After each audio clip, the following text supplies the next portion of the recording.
Today is Tuesday, and within the next 48 hours, the US will restart their war with Iran. I'm going to go into why that is and how it will unravel within the next 48 hours. As we speak right now, there is supposed to be a meeting between the US and Iran in Islamabad, which doesn't seem to be happening. One, the Iranians are saying that you guys have a blockade over our country, which is against the agreement that we entered into as part of the ceasefire.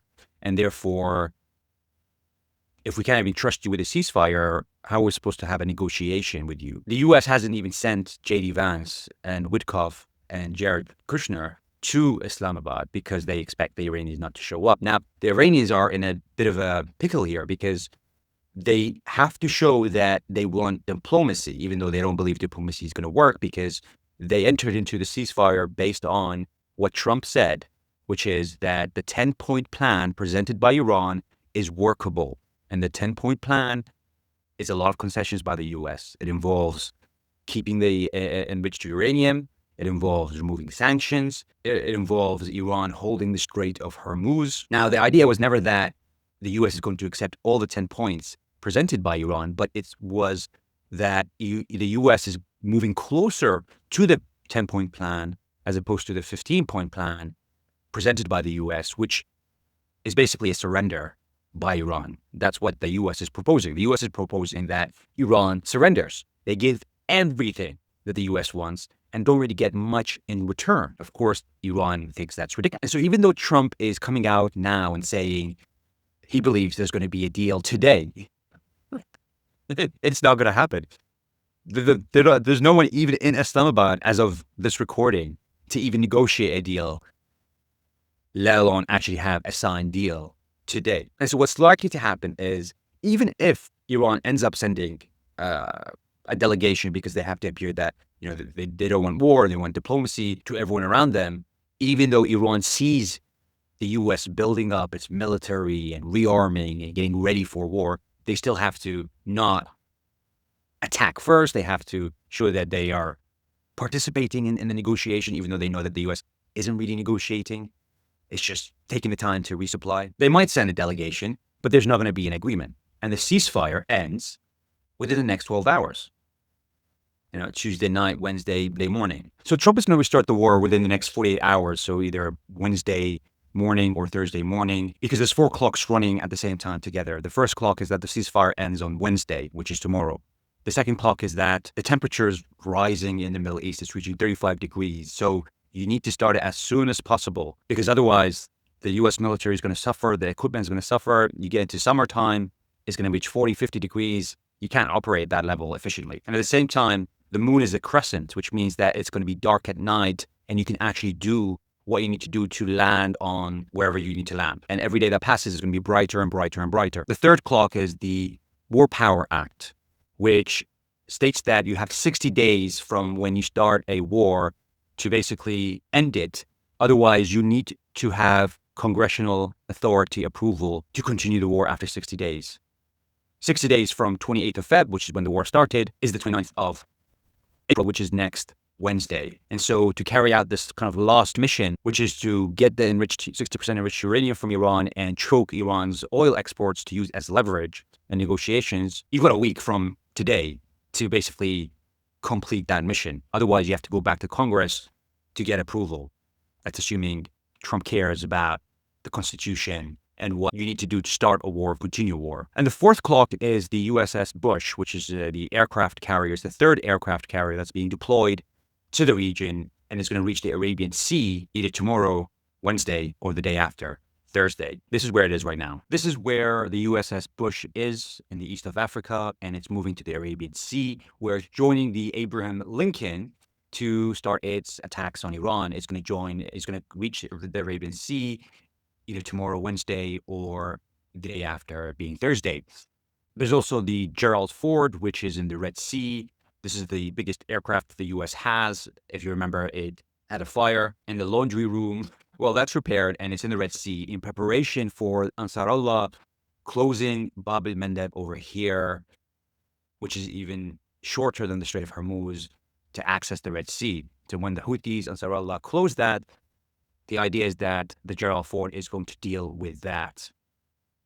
And we can see from movements for the past 2 weeks during the so-called ceasefire, the U.S. Air Force C-17 aircrafts have been moving constantly from the U.S. to Europe to the Middle East, bringing in equipment, rearming, resupplying, especially Israel, in preparation for this next phase of the war, which is going to be bigger than the previous phase of the war because it requires actually landing a lot of people in Iran on the ground to extract their enriched uranium and to seize Kharg Island. So this is what the U.S. now is going to do when attacking Iran in the second round. Remember, there's two objectives. The first is to get the enriched uranium that Iran has, the 60%. And number two is to put economic pressure on Iran and not allowing it to export its oil. It's doing that now. The U.S. is doing that through the blockade that it has, but it also wants to take over Kharg Island, which is an island where 80% of Iran's export of oil is exported from. And so either tomorrow, Wednesday,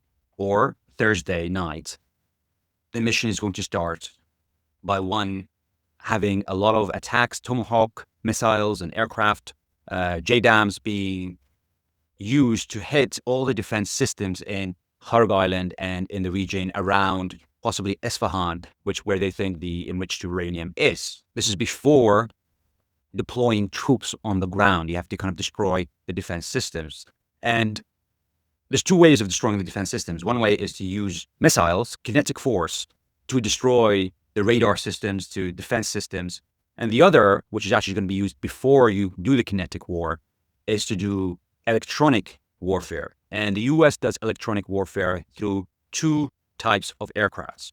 The first one is the Growler, and the second is the ECB-37B Compass called electronic warfare aircraft. People always wonder, how is it that aircraft carriers can go into Iran and cause damage? Doesn't Iran have defense systems? Well, they do have defense systems, but the U.S. has very advanced aircrafts that jam those defense systems. So the Growlers are these aircraft carriers that can hold missiles, but they also do this very interesting thing where they can detect the frequency coming from radar systems and defense systems on the ground in Iran. And once they detect them, they send a high frequency energy at those radar systems, and they kind of spoof them, they jam them, they kind of overwhelm them. It's like the radar system's trying to see that Growler kind of flashes a bright light on that radar system so it doesn't recognize the aircraft, the enemy aircraft coming at it.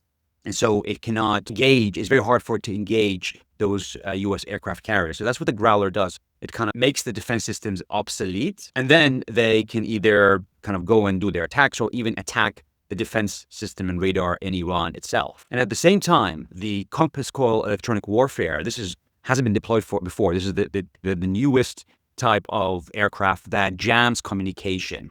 So, when they do this deployment on Kharg Island, say, there's going to be two types of deployment. There's going to be on the island, Kharg Island, which is where most of Iran's exports comes out from, oil exports, and then there's going to be the extraction of the 60% enriched uranium. This aircraft goes up in the air and it jams communication. It makes communication between the island and command central not working. They can't actually communicate with each other. So there's someone on the ground, for example, on Kharg Island, he's Iranian, he sees an aircraft coming. Well, he can't do anything. He can't relay that information to command central in Tehran because they've jammed that communication system. And at the same time, they make it difficult to engage with that because the targeting system of those defense systems, anywhere you have, is being jammed. So it cannot see and lock onto the aircraft carriers, aircraft jets coming at it. That's the kind of whole way of combining the Compass Coil aircraft, which jams communication, and then the Growlers, which spoof and jam the radar systems. It's a powerful combo that basically destroys the electronics of the defense systems and communication on the ground. And once you've destroyed that, you can deploy your troops. So you're going to see 6 hours to 12 hours after the first missiles or the Tomahawks come out and attack the defense systems on Kharg Island, around the coastline of Iran that also protects Kharg Island. Within 6 to 12 hours, you're going to see deployment of U.S. personnel on the ground to secure Kharg Island and to extract the enriched uranium. Now, this is going to be a very difficult mission because, I mean, it's very easy to acquire the island because you're the U.S. Air Force. You can throw a lot at it and the jamming and the spoofing. But once you have the island and once you deploy, 1,000, 2,000 troops on the island, you are open to all sorts of attacks. Cruise missiles, drones, hypersonic, ballistic missiles. They're going to come at you. The thing is that I think the U.S. is relying too much on the fact that they think Iran wants to protect all the infrastructure on Kharg Island because then that would destroy their exports. But Iran's not going to allow the U.S. to hold any Iranian land for too long without throwing everything and anything at it. And they still have the capability of very targeted attacks whereby they don't hit the infrastructure, but they hit kind of deployment of 1,000, 2,000 troops. They're going to be kind of in a big space of area. And the first thing those troops are going to try to do is create a defense system of kind of energy weapons that attack drones, kind of repair the runway for aircrafts to come and bring the equipment, the Stingers, all sorts of equipments that, Patriots to defend against missiles, defend against drones. I don't see that kind of working. There's going to be a lot of, it just looks like it's going to be a massacre. Iran is prepared for this. So it's going to be interesting to see how that plays out, whether U.S. has something that we don't know other than what I just described that's going to be able to defend its people.